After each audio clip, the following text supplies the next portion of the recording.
Hi, this is Vic from Four Seasons. Today I'd like to talk to you about the recipe for perfect tomatoes. We have a large pot of potting soil here, and I want to show you when you pick out a nice tomato, and we'll pick one out here. I want to show you that the correct way to plant a tomato is to plant it deep. And so if you look along the edges here, you're going to see little bumps, and a lot of people think that might be something wrong with it. It's not. It's really just root nodules that are forming along the stem of the tomato. Now you have a couple options. You can just dig a deep hole and plant it very, very, very deep. And yes, that is very deep. Okay, you can plant it up to about half to 2/3 the length of the stem, so it could even go deeper than this.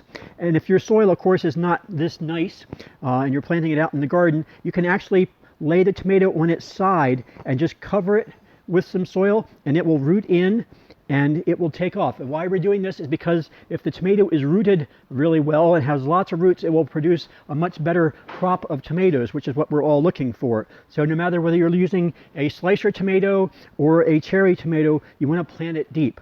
Now, I talked about doing things in the garden, but in this pot, this is another excellent way to plant a tomato, because in the pot, you can put good potting soil and plant it deep, and you can just water it and put it on your back patio. You don't have to worry about weeds or things like that. Just make sure that you water it well.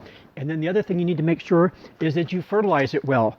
And we recommend Happy Frog for one main reason, because first of all, it's organic, and I like to put things that are good for you and good to eat on the plants that we're going to eat. And the other thing, the main reason though, is because it's got calcium in it. And this is going to be proactive to reduce and eliminate your blossom end rot, which you often get on slicer tomatoes, or larger tomatoes will get blossom end rot, and that's due to a lack of calcium. So this has got a lot of calcium in it to get it started. Never put fertilizer in the bottom of the hole. Always top dress it so that you don't burn the roots. So that's a good start to get tomatoes going. If you have any questions, stop in and see me, and I can give you some further instructions. Thank you.